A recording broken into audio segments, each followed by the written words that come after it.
Masasarap ba na pagkain ang gusto niyo?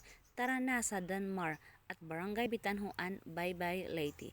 So, isasama ko kayo sa aking tour para makita niyo ang kabuuan nito.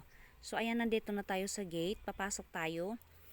Ayan, as you can see, makikita niyo yung dagat at saka mga kubo na pwedeng pagpwestuhan kung sakaling kakain kayo dito.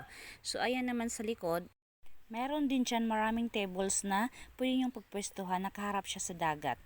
At higit sa lahat, ang hindi ko rito makalimutan at binalik-balikan ko ay ang kanilang mga pagkain. Napakasarap guys, lalong-lalo na yung sinugbang tuna.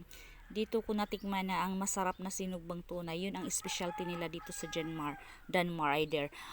Sa mga gustong pumunta rito, kaya magpunta na kayo guys, hindi kayo magsisisi dahil napakasarap yung pagkain nila at ang serving po nila ay okay naman siya. Mabilis yung serve nila at affordable ang pagkain.